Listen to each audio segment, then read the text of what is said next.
दोस्तों, आपके अपने चैनल साहिबा इंस्पायर्ड पर आपका बहुत बहुत स्वागत है। आपको हमारे इस चैनल में प्रेरणादायक कहानियाँ और भारत के साधु संतों की जीवनी और उनके विचार, उनके उपदेश सुनने में और देखने में मिलेंगे।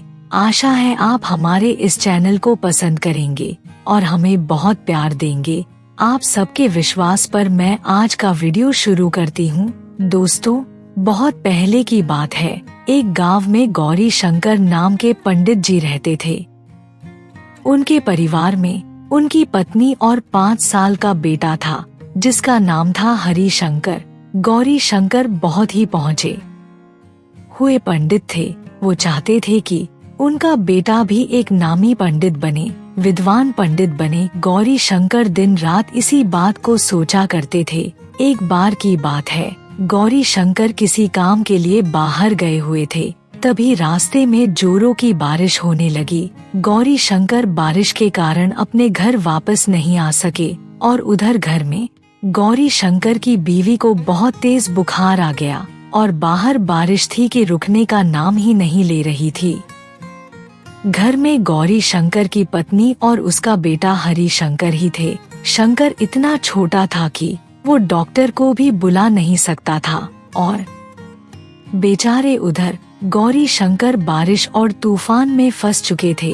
वो घर कैसे वापस आते और धीरे धीरे उनकी पत्नी की हालत खराब होती जा रही थी और फिर बुखार के कारण उसकी मृत्यु हो गई। शंकर अपनी माँ को चुपचाप लेटे हुए देखकर बड़ा डर गया। वो जोर जोर से रोने लगा। सारी रात शंकर अपनी माँ के पास ही बैठा रहा। वो बेचारा तो ये भी नहीं जानता था कि उसकी माँ मर चुकी है। सुबह हुई तो बारिश रुक गई थी। बेचारा गौरी शंकर जल्दी जल्दी अपने घर पहुँचा तो उसने आकर देखा तो उसे अपनी आंखों पर विश्वास नहीं हुआ कि उसकी पत्नी उसे छोड़कर हमेशा के लिए जा चुकी थी।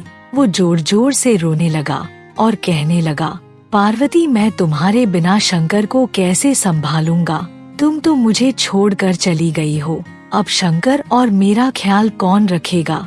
ये बोलकर गौरी शंकर बार बार रोए जा रहा था। गांव वालों ने आकर उसे समझाया और फिर उसकी पत्नी का अंतिम संस्कार करवाया। अंतिम संस्कार के बाद गौरी शंकर अपने बेटे के पास बैठा रहा और यही सोचता रहा कि अब मेरे बेटे का भविष्य क्या होगा।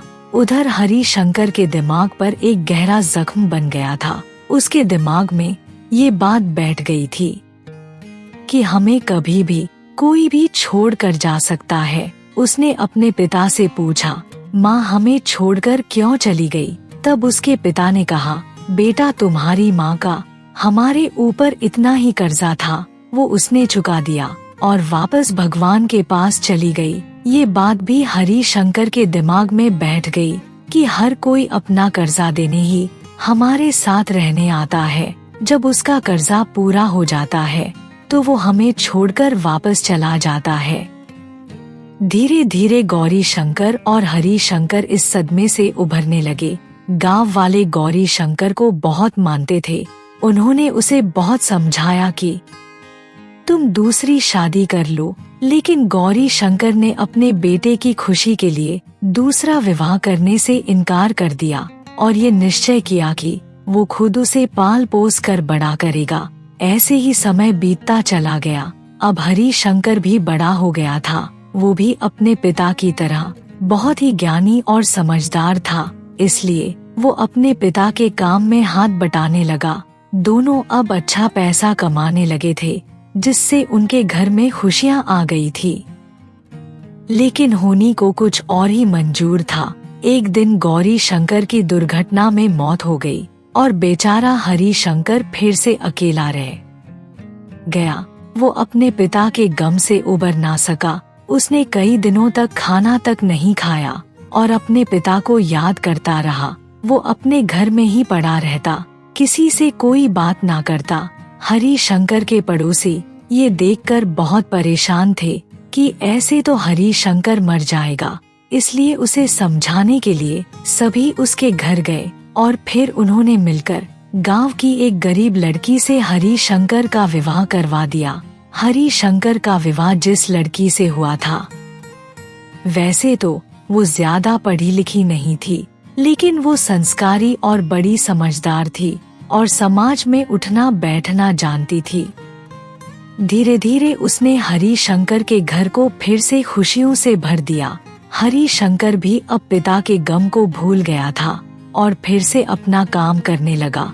ऐसे ही समय बीतता जा रहा था कि एक दिन हरि शंकर की बीवी गर्भवती हुई। जब उसने ये बात हरि शंकर को बताई तो वो बहुत खुश हुआ कि हमारे घर में एक नन्हा मुन्ना मेहमान आने वाला है। अब तो हरि शंकर अपनी पत्नी का बड़ा ध्यान रखने लगा। समय यूं ही आगे बढ़ रहा था। हरि शंकर की बीवी को 9वां महीना शुरू हो गया था और फिर वो दिन भी आ गया जब उसके घर में एक नन्हे मुन्ने की किलकारी गूंजने लगी। हरि शंकर बच्चे की किलकारी सुनकर घर के अंदर आया और उसने अपने बच्चे को गोद में उठाया। उसने देखा कि बेटा हुआ था। वो चुपचाप बच्चे को लेकर बाहर की तरफ चला गया और फिर गंगा जी के किनारे जा पहुंचा। अपने बच्चे को लेकर वो गंगा जी में डुबकी लगाने लगा और फिर उसके बाद उसने बच्चे के सीधे कान में 3 बार फूंक मारी तो बच्चा अचानक से बोलने लगा। हरि शंकर बोला, बता तेरा मेरे ऊपर कर्जा है या फिर मेरा तुझ पर कर्जा है, और अगर है तो कितना है? तब बच्चा बोला, तुझ पर मेरा 50 रुपए का कर्जा है। तब हरि शंकर गंगा के किनारे खड़े होकर बोला, देखो भाई, मैं तुम्हें अभी 50 रुपए देता हूँ। तुम अपने 50 रुपए ले लो और मुझे कर्ज से मुक्त कर दो। बच्चे ने कहा, ठीक है, मुझे 50 रुपए दे दो। अब तो हरि शंकर ने तुरंत उसे 50 रुपए दे दिए और फिर से उसके उल्टे कान में 3 बार फूंक मारी, जिससे वो बच्चा फिर से उसी अवस्था में आ गया और फिर हरि शंकर ने उस बच्चे को गंगा में प्रवाहित कर दिया और वापस अपने घर चला गया। उधर घर में शंकर की बीवी बहुत परेशान थी कि मेरे पति न जाने नन्हे बच्चे को लेकर कहाँ चले गए। मैंने तो अभी तक उसका मुख भी नहीं देखा है। हरि शंकर जब अकेले घर के अंदर आया तो उसकी पत्नी ने पूछा, बच्चा कहाँ है? आप तो अपने साथ मेरे बच्चे को भी लेकर गए थे। हरि शंकर ने कहा, वो अपना कर्जा लेने आया था, सो मैंने उसे दे दिया। वो हमें बीच राह में छोड़कर चला जाता और हम दोनों रोते बिलखते रह जाते। अभी तो हमारा उसके साथ मोह भी नहीं था, इसलिए मैंने उसे कर्जे से मुक्त करके वापस भेज दिया। बेचारी पत्नी कुछ ना बोल सकी। उसने हरि शंकर की बातों पर विश्वास कर लिया और बेमन से अपने घर के कामकाज करने लगी। ऐसे ही कुछ समय और बीत गया और फिर एक बार हरि शंकर की पत्नी गर्भवती हो गई। इस बार फिर उसने एक लड़के को जन्म दिया। हरि शंकर ने पहले की तरह बच्चे को अपनी गोद में लिया और फिर से गंगा किनारे जा पहुंचा। फिर से उसने बच्चे के सीधे कान में 3 बार फूंक मारी तो बच्चा बोलने लगा। हरि शंकर ने गंगा जी में डुबकी लगाकर उससे पूछा, बता तेरा मुझ पर कर्जा है या मेरा तुझ पर कर्जा है, और कितना है? तब बच्चा बोला, तेरा मुझ पर कर्जा है, वही वापस करने आया हूँ और मैंने तुम्हारे 100 रुपए देने हैं। तब हरि शंकर कहने लगा, अगर मैं तुम्हें अपने कर्ज से मुक्त कर दूं, तो क्या तुम यहाँ से चले जाओगे? बच्चा बोला, अगर तुम मुझसे वादा करो कि तुम पर मेरा कोई कर्जा नहीं है तो मुझे यहाँ से जाने में कोई आपत्ति नहीं है। तब हरि शंकर ने गंगा जी के बीच में खड़े होकर वचन दिया कि मैं तुम्हें अपने 100 रुपए के कर्जे से मुक्त करता हूँ, अब तुम यहाँ से चले जाओ। और फिर उसने बच्चे के उल्टे कान में 3 बार फूंक मार के उसे गंगा जी में प्रवाहित कर दिया और फिर से चुपचाप अपने घर वापस आ गया। हरि शंकर के चेहरे पर अपने बच्चे के खोने का कोई गम नहीं था। वो इस बात से बिल्कुल भी परेशान नहीं था। और उधर उसकी पत्नी दूसरे बेटे के खोने के गम में बहुत परेशान हो गई थी कि 2 बेटे हुए और इन्होंने दोनों बेटों को गंगा जी में प्रवाहित कर दिया। हरि शंकर घर पर आया उसने फिर से सारी बात अपनी पत्नी को बताई। पत्नी बेचारी इस बार भी कुछ नहीं बोली, लेकिन अब उसे हरि शंकर के ऊपर गुस्सा आने लगा कि ये तो मेरे सारे बच्चों को इसी तरह मुझसे दूर कर देगा। कुछ समय तक वो हरि शंकर से दूर ही रही, ज्यादा बात ना करती और हर वक्त उदास ही रहती। हरि शंकर अपनी पत्नी की उदासी का कारण जानता था, इसलिए उसने अपनी पत्नी को बहुत समझाया और कहा कि ऐसे मोह का क्या फायदा जो कुछ दिनों बाद हमें रुलाने वाला था। और बेचारी उसकी पत्नी ये बात सुनकर मान भी गई और फिर से हरि शंकर के साथ अच्छा व्यवहार करने लगी। उसका परिणाम ये हुआ कि कुछ दिनों के बाद वो फिर से गर्भवती हो गई। अब तो उसको बहुत ज्यादा डर लगने लगा कि इस बार जब मेरी संतान जन्म लेगी तो कहीं फिर से उसे ये मार ना दे। इसी चिंता में ना तो बेचारी खाना खाती और ना ही खुश रहती। ये सब कुछ पड़ोस की बूढ़ी अम्मा देख रही थी। एक दिन उसने हरि शंकर की पत्नी से पूछा, क्या बात है बिटिया, आजकल बहुत उदास रहती हो, क्या बात है, मुझे बता। पहले तो उसने कुछ नहीं बताया, लेकिन जब बूढ़ी अम्मा ने ज्यादा जोर दिया तो उसने सारी बात उसे बता दी। बूढ़ी अम्मा ये बात सुनकर बहुत हैरान हुई और बोली, तुम चिंता मत करो, इस बार तुम मेरे साथ राजा के पास चलो, वो तेरी मदद जरूर करेंगे। उसकी बात सुनकर वो बूढ़ी अम्मा के साथ राजा साहब के दरबार में पहुंच गई और सारी बात उसने राजा को बताई। राजा साहब ये सुनकर बोले, देखो बेटा, जब इस बार तुम्हें प्रसव पीड़ा हो तो उस समय तुम मुझे बुलावा भिजवा देना, मैं तुम्हारे घर के बाहर भेष बदल कर आ जाऊंगा और तुम्हारे बच्चे को इस बार मरने नहीं दूंगा। वो ये बात सुनकर बहुत खुश हुई कि शायद इस बार मेरा बच्चा बच जाएगा। उसके बाद वो बूढ़ी अम्मा के साथ वापस अपने घर आ गई और उधर समय फिर से पूरा हुआ और जब उसे प्रसव पीड़ा होने लगी तो उसने अपने पति से कहा, देखो जी, आप मेरे पास बूढ़ी अम्मा को छोड़कर चले जाओ और दाई को बुला लाओ। हरि शंकर ने ऐसा ही किया।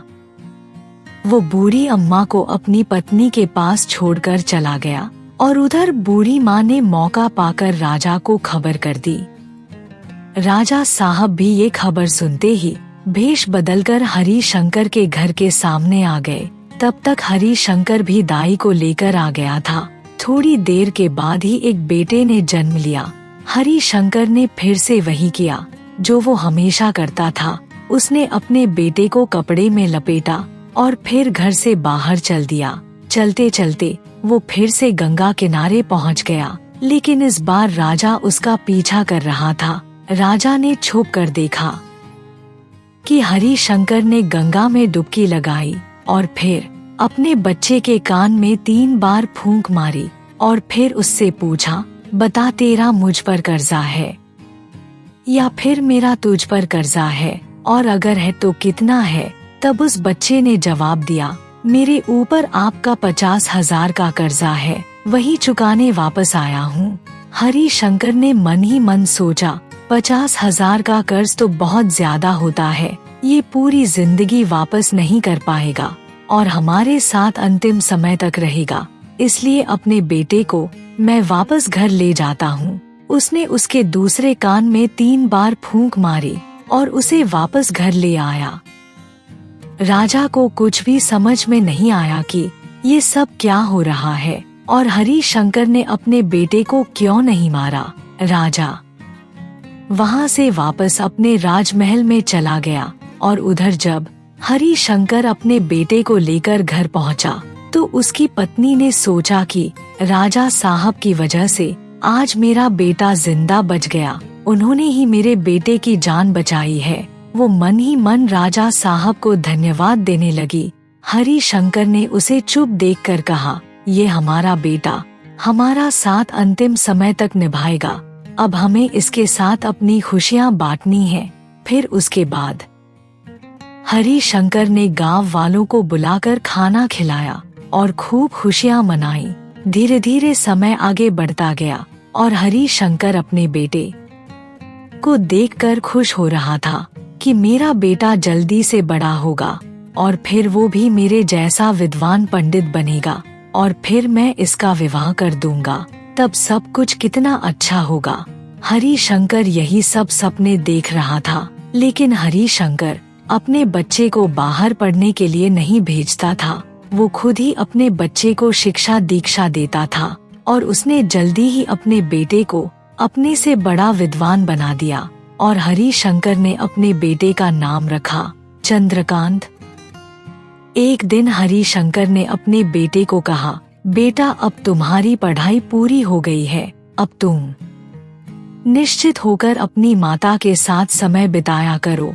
तब चंद्रकांत बोला, पिताजी जब मेरी शिक्षा पूरी हो गई है और मुझे आगे चलकर यही काम करना है तो मैं क्यों ना अभी से आपके साथ हाथ बटाया करूं। मैं भी आज से पूजा पाठ के लिए जाया करूंगा। हरि शंकर उसकी बात सुनकर बहुत खुश हुआ, लेकिन फिर सोचने लगा, अभी ये इतना बड़ा भी नहीं हुआ कि कमा कर कुछ ला पाए, और ये कहकर वो घर से बाहर चला गया। और उधर चंद्रकांत अपनी माँ से जिद करने लगा, माँ आज तो मैं भी काम पर जाऊंगा।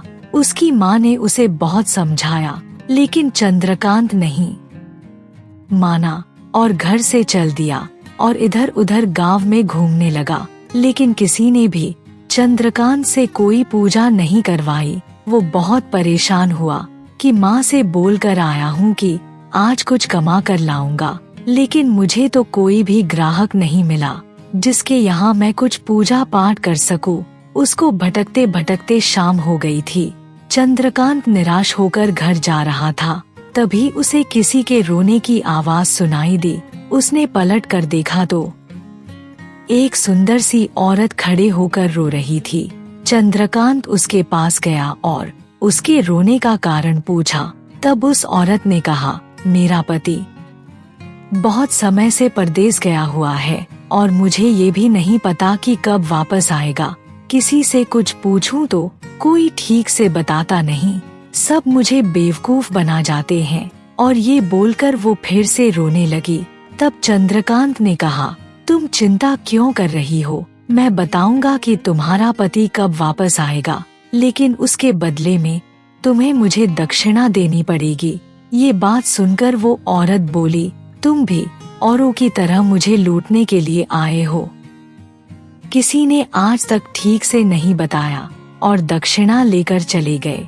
तब चंद्र प्रसाद ने कहा, अगर ये बात है तो मैं तुम्हारे पहले सवाल का जवाब बिना दक्षिणा के दूंगा, लेकिन अगर तुम दूसरा सवाल पूछोगी तो उसकी दक्षिणा तुम्हें देनी ही पड़ेगी। औरत उसकी बात सुनकर सोचने लगी कि पहला सवाल मैं क्या करूं जो इसको दक्षिणा ना देनी पड़े। औरत ने कुछ देर सोचा और फिर बोली, अच्छा ये बताओ कि मेरे पति वापस कब आएंगे। तब चंद्रकांत ने कहा, वो आज रात 12 बजे तक घर वापस आ जाएंगे और इस बात की मैं तुमसे कोई दक्षिणा नहीं लूंगा। तब वो औरत सोचने लगी, मेरे पति तो आज आ ही जाएंगे, इससे क्या कुछ और भी पूछ लूं। उसने कुछ देर सोचा और फिर पूछा, अच्छा ये बताओ कि मेरे पति कैसे आएंगे और मेरे लिए क्या लेकर आएंगे। तब चंद्रकांत बोला, तुम्हारे पति एक ऊंट पर आएंगे और बहुत सारा धन लेकर आएंगे। ये सुनकर वो बड़ी खुश हुई और बोली, अगर ये बात सच निकली तो मैं तुम्हारी दक्षिणा आज ही तुम्हारे घर पहुंचा दूंगी, लेकिन अगर तुमने झूठ बोला तो मैं तुम्हें एक पैसा भी नहीं दूंगी। चंद्रकांत ये बात सुनकर मुस्कुराने लगा और बोला, ठीक है, जो आपका मन करे वो भिजवा देना। और ये बोलकर वो वहाँ से चला गया। घर पहुंचकर चंद्रकांत अपनी माँ से बोला, एक औरत मिली थी और उसने भी दक्षिणा उधारी में कर ली, न जाने आएगी भी या नहीं। तभी हरि शंकर भी घर वापस आ गया। चंद्रकांत की माँ ने उसे खाना खिलाया और फिर तीनों सोने के लिए चले गए। और उधर वो औरत यही सोच रही थी कि न जाने वो बच्चा सही कह रहा था या गलत, कहीं औरों की तरह वो मुझे पागल तो नहीं बना गया। तभी 12 बजे उसका दरवाजा किसी ने खटखटाया। जब उसने बाहर देखा तो उसका पति बाहर खड़ा हुआ था और वो ऊंट पर आया था और ऊंट पर बहुत सारा धन लदा हुआ था। ये देखकर वो बहुत खुश हुई और बोली, मुझे अपनी आंखों पर विश्वास नहीं हो रहा। आज एक बच्चा मुझे बोल कर गया था कि आप 12 बजे रात को वापस आ जाओगे और साथ में बहुत सारा धन लेकर आओगे। मैंने उसकी दक्षिणा अभी तक नहीं दी है। पहले जो कुछ भी कमा कर लाए हो उसका आधा उसे देकर आओ, तभी मैं आपको अंदर आने दूंगी। तब उस औरत का पति बोला, अरे भाग्यवान, सुबह देकर आ जाऊंगा। इतनी जल्दी क्या पड़ी है, अब बहुत रात हो गई है, सब सो गए होंगे। लेकिन वो औरत ना मानी और कहने लगी, नहीं नहीं, अभी देकर आओ, मैंने उससे वादा किया था। वो आदमी अपने ऊंट पर वापस बैठा और हरि शंकर के घर पहुंच गया और दरवाजा खटखटाया। चंद्रकांत की माँ ने दरवाजा खोला और उससे पूछा, आप कौन हो और इतनी रात में किससे मिलने आए हो? तब वो आदमी बोला, तुम्हारा बेटा चंद्रकांत मेरी पत्नी के पास कोई पूजा करके आया था, मैं उसी की दक्षिणा देने आया हूँ। तब चंद्रकांत की माँ बोली, भाई सुबह आ जाते, इतनी रात को परेशान होने की क्या जरूरत थी? लेकिन वो बोला, नहीं नहीं, मेरी पत्नी ने अभी देने को कहा है, जल्दी से कोई बर्तन ले आओ। हरि शंकर की पत्नी अंदर से परात लेकर आई तो उस आदमी ने परात में बहुत सारे सोने के सिक्के डाल दिए। ये देखकर हरि शंकर की पत्नी बहुत खुश हुई और अपने बेटे पर गर्व करने लगी कि आज पहले दिन कमाने गया था और इतना कमा कर लाया है कि सारी उम्र कुछ करना भी ना पड़े। और एक मेरे पति हैं जो बरसों काम करने के बाद इतना ना कमा पाए। वो खुशी के मारे पूरी रात सो ना सकी। सुबह होते ही वो अपने पति के पास गई और जाकर बोली, सुनो जी, क्या तुम्हें पता है, कल मेरा बेटा कमाने के लिए गया था और इतना सारा धन लेकर आया है कि आज तक तुमने इतना धन कभी नहीं देखा होगा। हरि शंकर सोचने लगा कि ऐसा क्या मिल गया चंद्रकांत को। वो बोला, जरा मुझे भी तो दिखाओ। उसकी पत्नी वो परात उठाकर लाई। हरि शंकर ने देखा कि परात सोने के सिक्कों से पूरी भरी हुई थी। ये देखकर हरि शंकर के होश उड़ गए और वो जमीन पर गिर गया और अपना सर पकड़कर बैठ गया। पत्नी को ये समझ में नहीं आया कि इतना धन देखकर मेरे पति पागल तो नहीं हो गए। उसने पूछा, आपको क्या हुआ है जी, आप अपना सर क्यों पीट रहे हो? तब वो बोला, अरे एक बार जाकर चंद्रकांत को देख कर आओ, वो जीवित है या मर गया। उसकी पत्नी ये बात सुनकर बोली, क्या सुबह सुबह उल्टी सीधी बातें कर रहे हो? भला उसे क्या होगा? अच्छा भला तो रात को सोया था। हरि शंकर ने कहा, फिर भी एक बार देख कर आओ। उसकी बीवी ये बात सुनकर तुरंत उसके कमरे में गई और जोर से चिल्ला पड़ी। उसके चिल्लाने की आवाज सुनकर हरि शंकर दौड़ा दौड़ा उसके पास गया तो उसने देखा कि चंद्रकांत मर चुका था। तब हरि शंकर बोला, जिस बात का डर था वही हुआ। मैंने तो सोचा था कि ये कहाँ 50,000 रुपए जल्दी से उतार पाएगा और इसलिए ये हमारे बुढ़ापे तक हमारा साथ देगा, लेकिन होनी को कोई नहीं टाल सकता। इसे भी हमें बीच रास्ते में छोड़कर जाना था। जिस डर से मैंने पहले ही अपने दोनों बेटों को दुनिया से भेज दिया था, वही चंद्रकांत ने भी हमारे साथ कर दिखाया। उस दिन हरि शंकर की पत्नी को एहसास हुआ कि मैं तो आज तक यही सोचती रही कि राजा साहब की वजह से मेरा बेटा जिंदा है, लेकिन इसको तो पंडित जी ने खुद ही नहीं मारा था। वो समझ गई थी कि विधि के विधान को कोई नहीं बदल सकता और दोनों पति पत्नी रोते तड़पते रह गए। दोस्तों, इस कहानी से हमें पता चलता है कि इस दुनिया में मनुष्य अपने कर्जों के लेन देन के लिए आता है। ये जो हमारे रिश्ते होते हैं, माँ बाप के, भाई बहन के, पति पत्नी के, बेटा बेटी के, ये सभी रिश्ते कर्ज के हैं। कोई कर्जा लेने आता है तो कोई कर्जा देने आता है। इसलिए हमें एक दूसरे से मोह ना करके परमात्मा के प्रति अपना प्यार रखना चाहिए, जो इस दुनिया में भी हमारे साथ रहता है और इस दुनिया से जाने के बाद भी। इसलिए हमें परमात्मा की भक्ति करनी चाहिए और उसका प्यार हासिल करना चाहिए। दोस्तों, वीडियो पूरा देखने के लिए आपका बहुत बहुत धन्यवाद।